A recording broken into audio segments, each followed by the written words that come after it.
Hey guys, welcome back to my channel. Today is day 3 of Megacon. I am White Raven from Teen Titans today. Today is pretty much just going to be like a chill day, and tomorrow, because I don't have any autographs or meet and greets or photo ops going on today.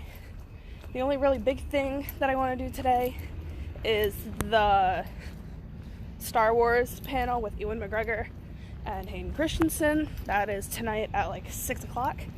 So yeah, let's get started with day 3.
Because I thought it was going to be a dance battle.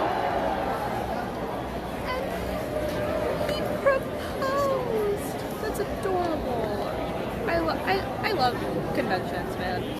So I've been putting my backpack under my cape all day, and it's just covered in fuzz now.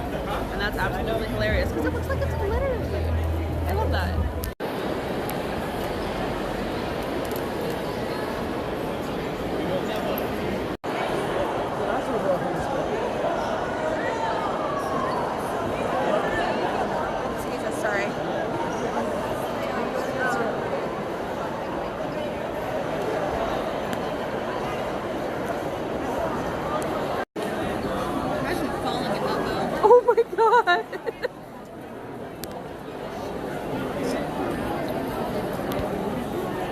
Just tumble. I'm just tripping over someone just fall. Okay, so it's day 4 now. I'm gonna roll day 3 and day 4 together just because I didn't do a lot yesterday. But I was planning on going to the Jedi double feature panel yesterday with Ewan McGregor and Hayden Christensen. They didn't let any of the general admission people into the theater because they had oversold their tickets. So no one in the general admission line got into the theater yesterday. I had heard them say that this was probably going to happen, so I left like an hour into standing in line. But that's insane. Saturdays at Megacon suck. That's all I have to say. Saturdays at Megacon suck. Anyway, day 4, I am the Pirate Fairy today. Hopefully, I get into the Tom Hiddleston panel at 4:30. I have very, very low hopes about it, but I am the Pirate Fairy today. And you may be asking, why aren't you Loki? Tom Hiddleston is the voice of Captain Hook in the Tinkerbell movies, so I figured, why not be a Tinkerbell character? So that's what we're going with. Yeah, I'm sitting in my driveway right now. Let's head to Megacon, shall we? So I'm at the convention center. I would like to talk about the irony of it raining while I'm being dressed as a fairy. If you know from the Tinkerbell movies, fairy wings can't get wet because then you can't fly. So I just want to talk about the irony That is what the heck is going on right now. Anyway, yeah, we're here. We're doing great. I don't have anything else to add, so. I am now a wet fairy. At least I have an excuse to children why I can't fly.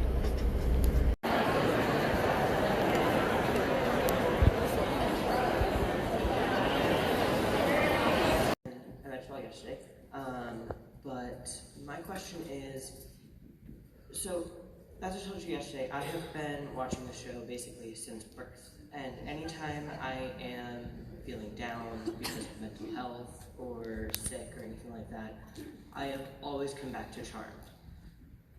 Do you have a favorite episode that you go back to that was a favorite episode filming or anything like that speaks to you?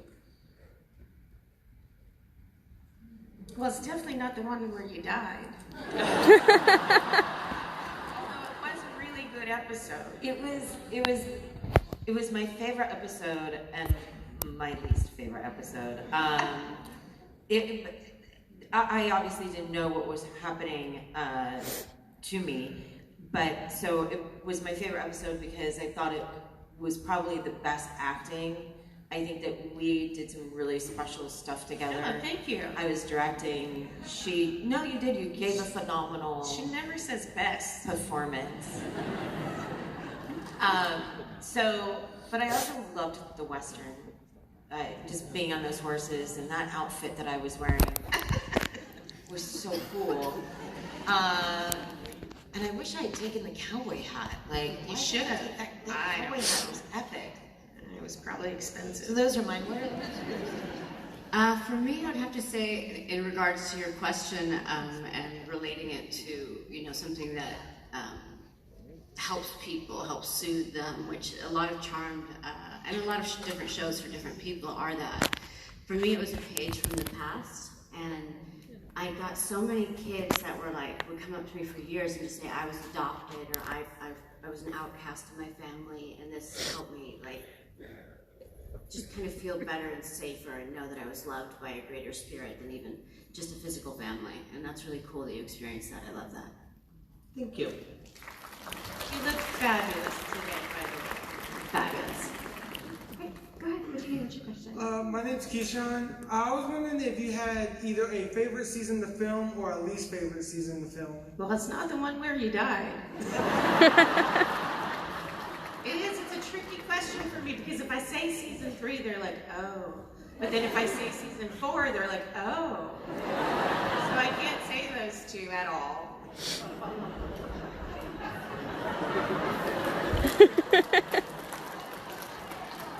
I'll get back to you. I'm just not even going to answer it. She likes season 2. I'm just going to play it safe. I liked season 5, and I didn't really understand some of the casting in season 8, but I went along with it anyway. And here we are. Hello. Go ahead. Hi, my name is Megan. I've been watching you guys since I was probably a teenager, and you really helped me get through high school for sure. But I am a seamstress, so my question is, do you guys have a favorite outfit that you wore during your time on the show?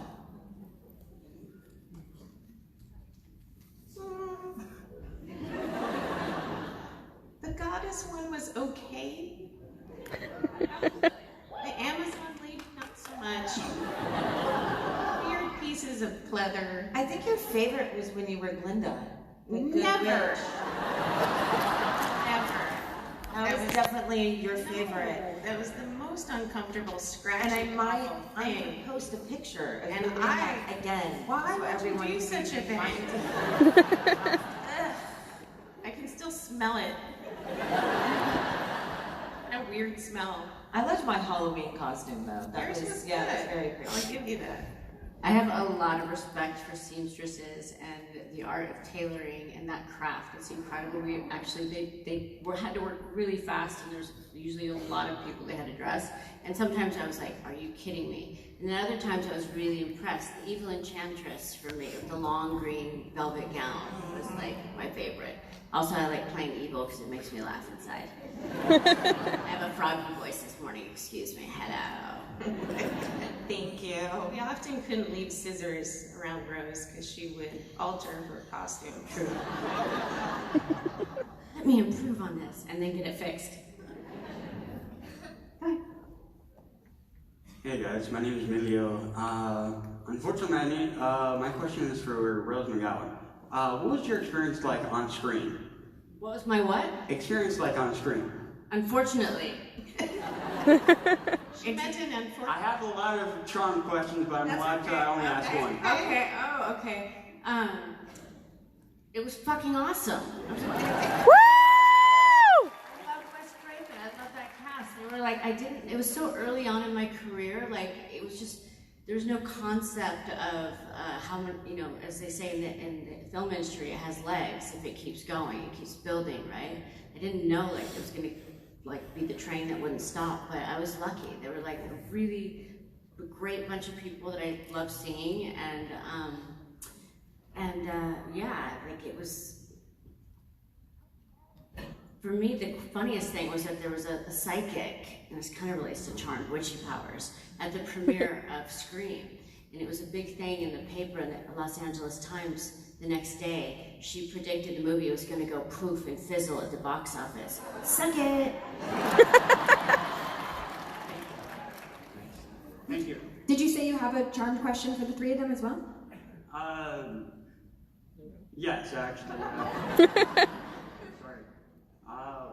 What was it like working with Robert Englund? Aww. Robert Englund? Yes. It's so funny how the scariest guys are the nicest guys. He's super nice. I know it's hard to see because he's so good at what he does, but he's a really nice man.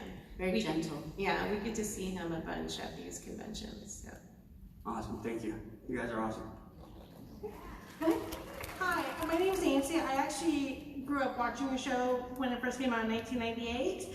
My question is for Piper. Out of all the boyfriends you had, because you had the ghost, the demon, Moronic, the fireman, and the guy next door, who was your favorite boyfriend?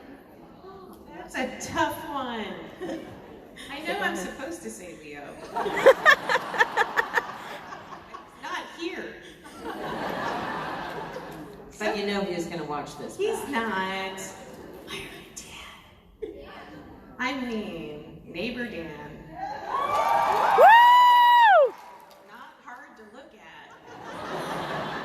And the fireman is kind of up there.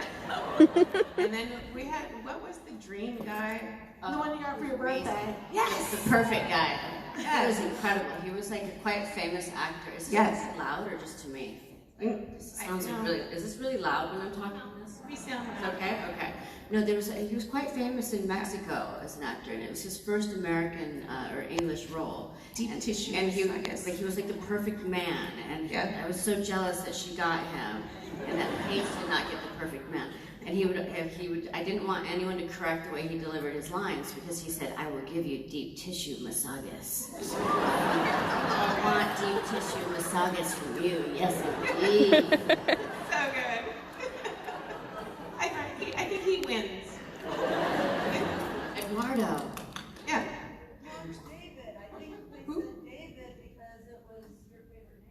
That is not my favorite name. We all know why. He's fired. Back over here. Hi, my name's Carla, and I'm gonna faint. So just I've been watching the show forever, and my question is about comfort shows as well. But I want to commend you guys. I'm a therapist and fight for my clients and advocate for my clients, and I've seen all three of you advocate for the things that you love. I saw Holly Marie and Shannon Doherty at a free Lolita. So like animal welfare, cancer, women's rights, Rose, obviously, all the work and speaking that you do on women's rights. And it just honestly keeps that comfort show going. It's so great when you see that the people that inspire you in real life are inspiring. So my question is, what are your guys' possible comfort shows? Maybe it's Charmed, but what shows do you guys just keep going back to for comfort, you know, when you're having a tough time? Mine's not good. Like, I watch SVU too much.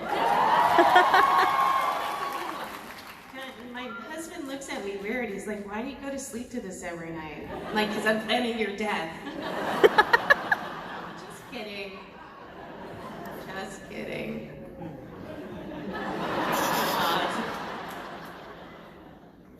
I think I go with really silly things because the world is heavy enough, and I have enough of my own pain and a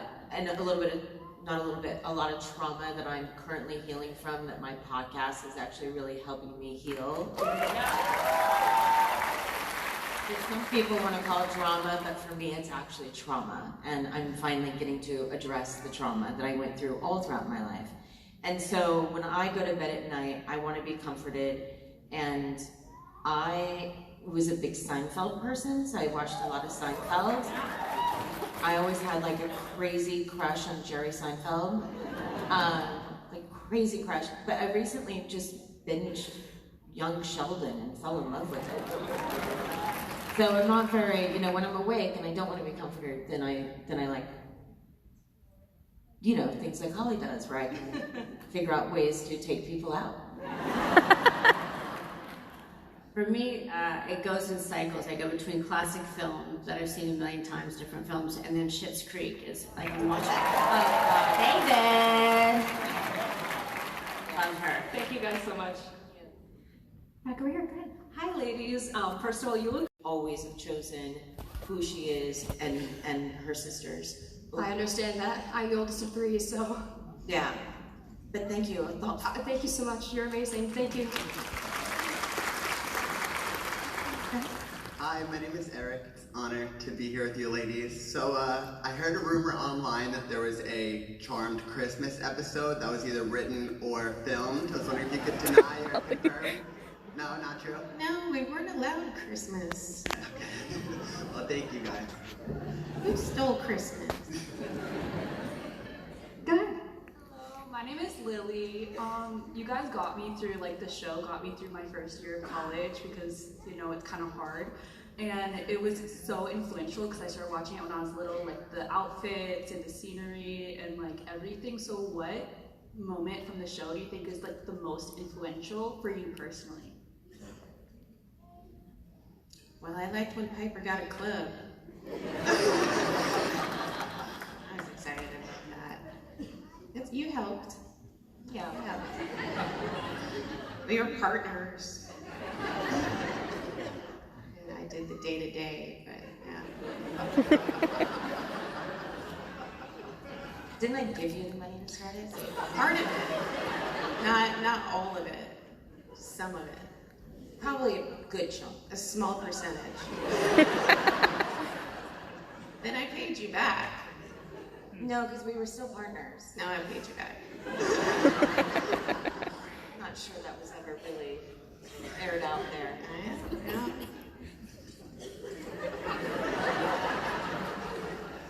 Go ahead, Rose.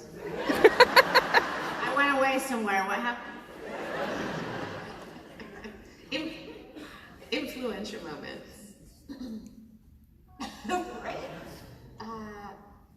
Rose likes to sing. She got to sing. Yeah, I got to sing. You're welcome.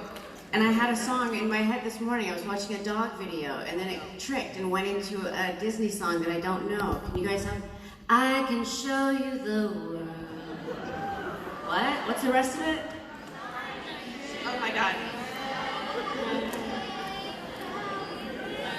A whole new world. Thank you. Now I can do all of us all day long. Yes, out of my head.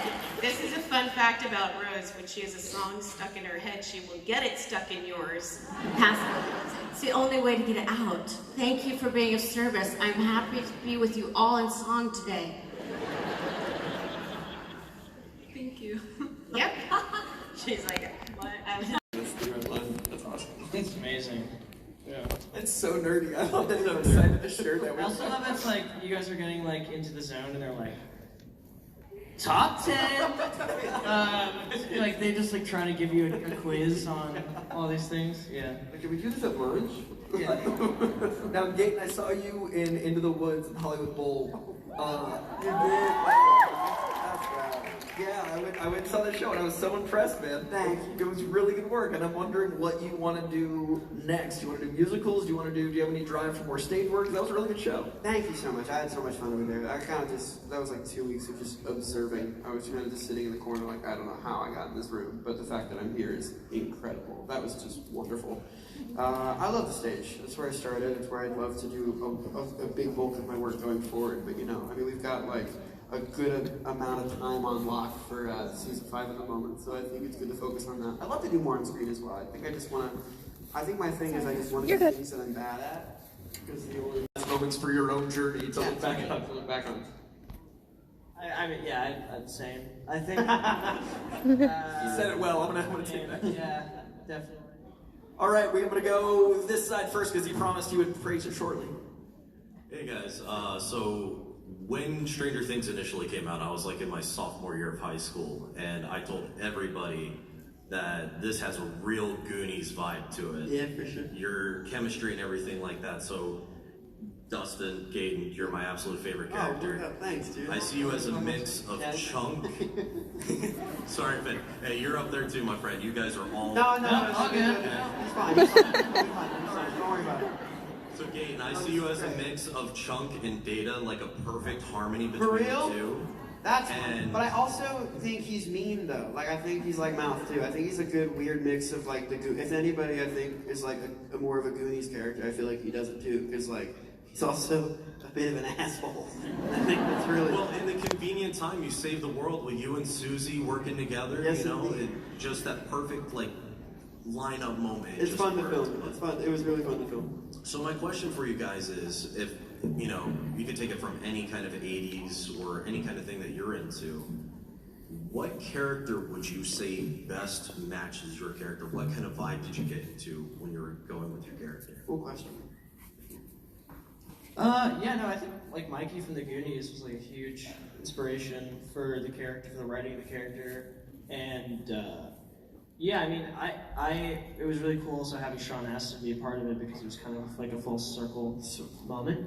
That character, and then like, I remember talking about like,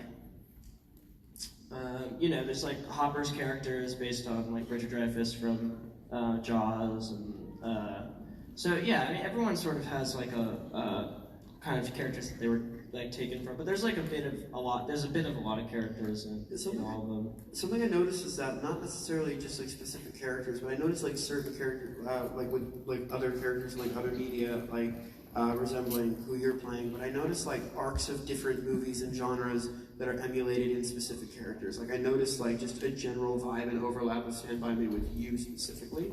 That like really drives your character forward, and that journey that they go through kind of feels like it's quite grounded. And so is your work and what you do. It's very incredible. It keeps like a show that's like that can be up in the clouds at times. It keeps it down to earth, and like you really are like such an anchor to it. And it's really fun to watch and observe. But like I've always noticed like the Stand By Me thing, especially in that first season with your stuff, and I think that's great. And I noticed that with other characters too. Like I feel very Goonies oriented with Dustin, and I think like of course with Al there's like overlaps with like Firestarter and all that cool stuff. And, yeah.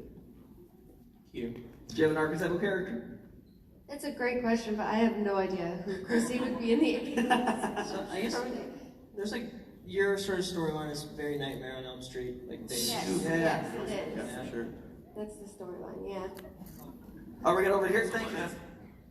What's up, guys? Hi. I was gonna ask, hypothetically, if you yourselves were like to go 1v1 with a Demogorgon, what weapon, like in all of fiction, would you guys use to take it on? Whoa. Yeah. I think in general, like, there are a lot of pretty rad options out there, for sure. Like, I feel like a lightsaber would probably... Your aim better be good. Like real? If you swing a miss, like, you're fine. Is it like a real weapon or like a? It literally, you can have like a hand grenade or you can have like the Infinity Gauntlet. I was gonna say the Infinity Gauntlet, but also I don't want to like die. Yeah, overkill. Yeah. Infinity Gauntlet is insane. You would snap your fry Yeah. off your body. Like, I don't need that. Fry everyone. Thanos snap in Stranger Things. Yeah, I don't know. Something with fire, probably. Something to do with fire. For sure. A flamethrower? Flamethrower. I think I'd go chainsaw. Chainsaw would be good. You can get those at Home Depot. Like, Exactly. I want like Mjolnir or like I feel like you don't need good aim with a Yeah, I chainsaw, agree. though. Like, I kind of just have to stand there and go in circles. Well, you can. Hey, what's a creative? That's the process. What's wrong with a lightsaber? How about Anaconda from the movie? From the movie. Anaconda. Just got a big old snake to take on a different board. Snake. That movie is like It was amazing. so good. Yeah. There's not a flaw in that movie. Ice Cube? Is Ice Cube in that movie? I will thank you. Great question. Thank the most you. video gamey question I've heard in a long time. Fantastic. Right here. Hi, I don't think I'm tall enough. Am I tall enough? Neither am I. I just wanted to say that I love Sweeney Todd. Don't worry. I And my question is, how did you get into acting, and what's your favorite thing that you've ever acted in? All three of you. My dad's an actor, and Stranger Things is my favorite thing that I've been in.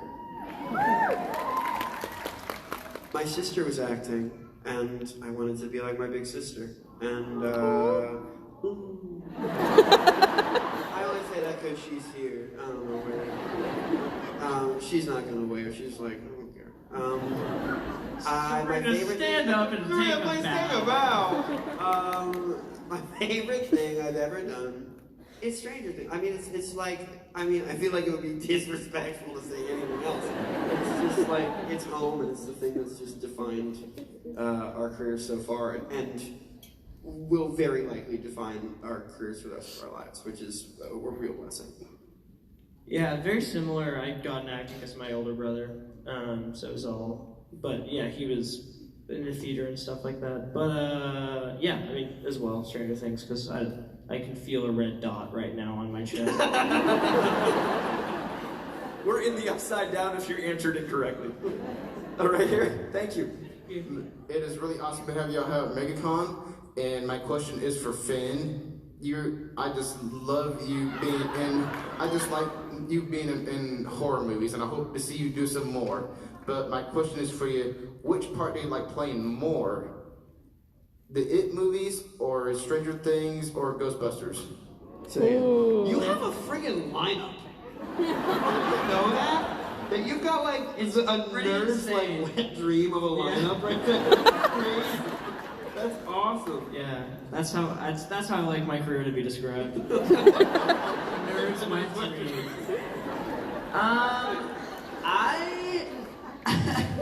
I don't know. I think there's something inherently very special about Stranger Things because it's the thing that, like started all of our careers and love for just our jobs and film in general. And so I mean, Stranger Things. I mean, I'm really proud of it as well. It's very good. Yeah. Oh, thanks. And Ghostbusters as well, I really like. So, I mean, I just said all three of them because, again, 3 dots. New Line, Sony, Netflix, they're all out there. And you'll always have the best quote in the first It movie. Welcome to the Losers Club. Yeah, thank you. I'm proud of that, yeah. You answering all three is why you've got a career, because you know how to handle They're looking. Aren't they wonderful companies? So we've got about 4 minutes left, so I'm going to try for 2 to 3 more as quick as we can. We're going to go right here. Wow, okay. My question is, if you were to like change a piece of the plot or like a character or something about Stranger Things, what would you change and why? Go son. What? Guys, chill out. I don't know. This is really messed up, but like, we should kill more people. I agree. I want it to not feel safe. I want the stakes to be up. I want people to think any of these kids could kick it at any moment. And I'm not kidding. It would make it so great if you like just kill a few of them. Like before, not now, but like... Episode 6, Season 1, Mike is dangling off a cliff. Molly orders him off the cliff. He jumps. End episode. End season. Episode 7 opens. Funeral. Mike Wheeler's dead. Just get it done quick. I'm just saying. No, but I think, like, honestly, like, I think what makes it so special is that it's really messed up, but what makes it really great is when really likable people that you end up growing really fond of and you want to see grow, like, sometimes that doesn't happen, and that's what breaks your heart, and that's what keeps you watching and keeps you invested. And so, like, I think it's important. Like, I think there's so many shows where, like, there's situations of, like, people, like, almost dying or dying and coming back, and then it's just like, supernatural. Where are the stakes here now? Because anything can happen to anybody, and I just don't really believe that anything bad's going to happen at this point. And I'm glad that we don't do that. So that's gonna have to actually be our last answer, which I think is hilarious because we just killed everybody in a very short show. Best way to kill everyone. Kill everyone. Ending on the downest of notes. But if you guys were in line, please do come up because I want to take a big group shot. So that'll be my apology, as you guys will be at the front. So please, if you ask a really quick question, and they'll answer I won't go on a tangent. I just broke every rule. Okay. You're gonna do things where you're like, I guess I wasn't necessarily as equipped as I could have been, but that's how you learn and that's how you do it. And yeah, I'm excited to do things that, frankly, scare the shit out of me. It's happening. It's happening, and oh, we can say what? We can tell them. Gaten. I swear. Oh my god.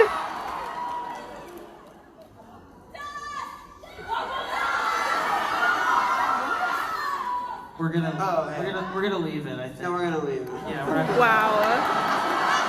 Stranger Things Season 5 confirmed. Yeah! Thank you all so very much. We're gonna take a quick shot real quick, so please come up towards the front. Okay, I am in line for the Tom Hiddleston panel. Hopefully I'll make it in. If not, it's not that big a deal. But I think I have a pretty good shot. I don't know. We'll find out. So they're counting people right now to see who's getting in and who's not getting in. I have very low hopes of being one of the very slim getting in. So yeah, we're here. We're vibing. I'm probably not gonna get in. I'm gonna be truthful with myself right now. Yeah. Please, I beg you. Okay, they just counted me. I am number 242 in this line. Hopefully, maybe. Dear Lord, I hope so. So, we moved to a secondary location, aka the other side of the hall. I made it before they hit capacity, but I don't know if I'm gonna make it in Tuesday or we'll see.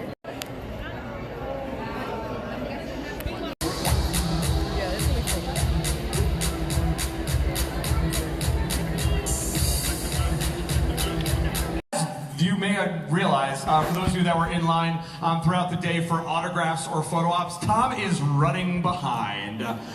We have, but he's making sure he still spends the same amount of time and gives the same amount of attention as he did for you all. So we will be starting this panel when Tom is ready and takes a break and comes on over. So it will be delayed by at least a half an hour. So we're going to play a quick game to get started because we're going to play Episode 1 of Season 1. Loki discovers that the glorious purpose that he felt was a part of his mission and a part of the center of his capacity to derive meaning from his life was fraudulent, a lost cause with no foundation. It leads to nothing. It leads to the suffering of his friends and his own death. And Mobius gives him this second chance, and this journey through the TVA and trying to understand himself, meeting Sylvie and going on a journey with her, meeting the other Loki variants, and then finally getting to the Citadel at the end of time and thinking, how do I reinvigorate, redefine, rediscover this sense of purpose? How could I derive meaning from my life? And it's such a great engine for a character, just driving forward and making sure he doesn't waste it again. But then it also became a great question for every character. What's glorious purpose for Mobius? What's glorious purpose for Sylvie? How does she find purpose after she's done what she came to do and execute He Who Remains? What's glorious purpose for B15, who finds out she had a life on the timeline? What's glorious purpose for the TVA? Suddenly all these people at the TVA, they think they've been working for this institution that claims to govern the order of time, and actually they find out that there is more moral ambiguity in their actions. And can this broken institution be repurposed for something better? Which is a debate we have in the world all the time. Can broken institutions be reorganized without being swept away? So glorious purpose became this true north for the compass of the show. And of course for Loki and his desperation to make it mean something in the face of so much confusion and so much loss, and the stakes are really high. You know, these to finish. Because there was the big fight on the bridge against Hela and her army. And I had somehow finished mine earlier than Idris, and I realized I didn't want to stand there looking like a lemon. So I thought I better just keep going, and I flipped my daggers. I just did it there and then it became this thing. It was in your body, and Idris was so Idris said to me, I just said, what on earth was that? Trying to upstage me? All right, this is hard. You can only save one. Mobius or Sylvie? Mobius! Impossible. Wow. I heard split decision. Perfect answer. Yeah, it's a split vote. I'm team everyone. I couldn't possibly.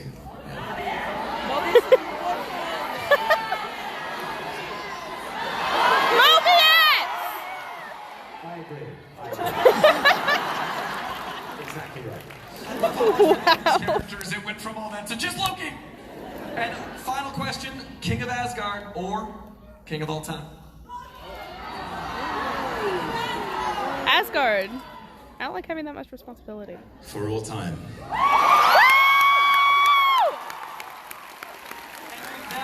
Thank you all for a wonderful time talking to Tom Hiddleston.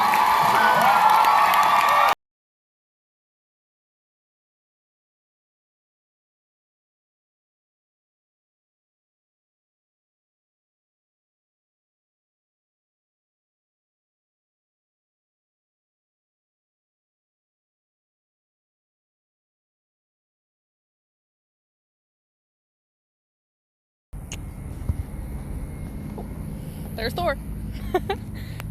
Thor heard Loki was in town.